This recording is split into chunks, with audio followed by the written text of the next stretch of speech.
आजकल परंपरा चल गई है कि गुरु ही भगवान होता है।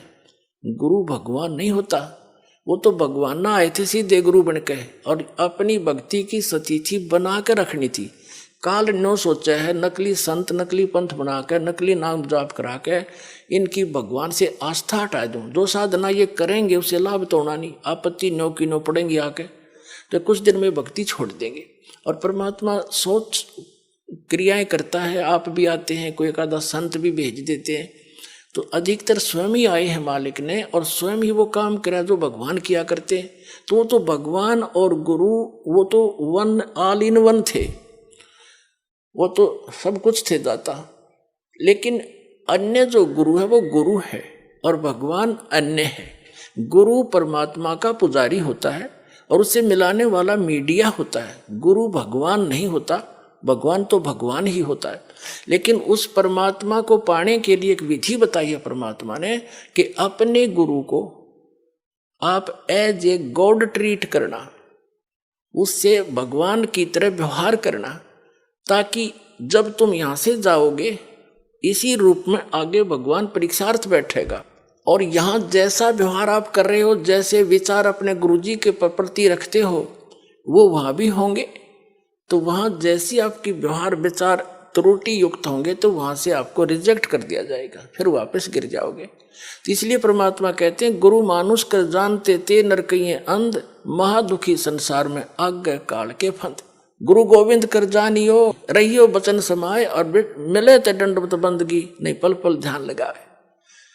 अब कहने का भाव क्या है कि जैसे ये दास है, इस दास के स्थान पर भगवान आ सकते थे, वो आ जाएं और आप उनको खोज रहे हो, भगवान अब यहां आ जाए, वो भगवान आपका कैसा व्यवहार होगा जैसा इस दास के प्रति आपका है। अब उस परमात्मा के प्रति जो आपका भाव बनेगा और वो भाव इस दास के प्रति नहीं है तो वहां भी नहीं बनेगा आपका फिर उसके प्रति। अब जैसे परमात्मा यहां आ जाए आपको, जिसकी आप खोज कर रहे हो, तो किस प्रकार लपटोगे उसके चरणों में, रोगे, मुंह की तरफ देखोगे, 100 बार शुक्र मनाओगे, भगवान बड़े भाग जाएंगे, दर्शन होगे। जिस भगवान को हम खोज रहे हैं, और वो आज इस दास के स्थान पर होता, वो तो हजारों बार हुए हैं, रहे हैं दाता, हम नहीं समझ सके।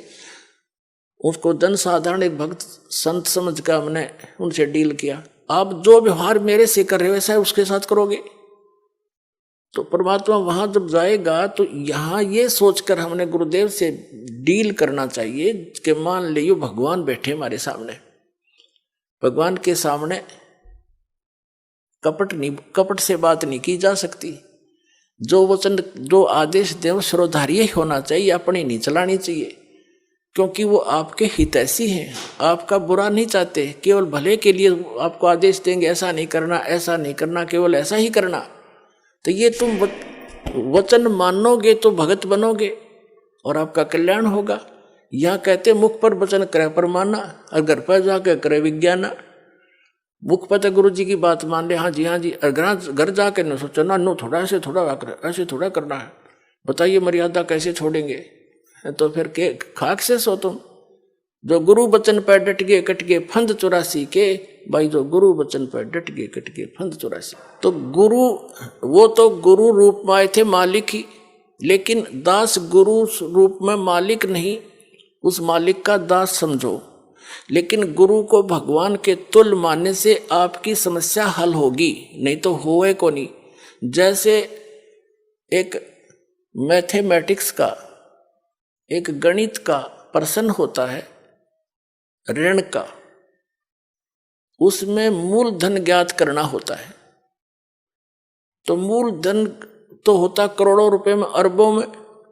उस अरबों करोड़ों वाले मूलधन को प्राप्त करने के लिए मानना पड़ता है, मान लीजिए मूलधन 100 रुपये। वो मूलधन 100 रुपये होता नहीं, लेकिन उसको मूलधन मानने बिना वो करोड़ों अरबों वाला मूलधन आपको मिल नहीं सकता। तो जो परमात्मा है वो तो परमात्मा है, वो तो समर्थ है, लेकिन उस समर्थ को पाने के लिए इस दास को आपने मानना पड़ेगा मूलधन, यानी गुरु मान ले भगवान।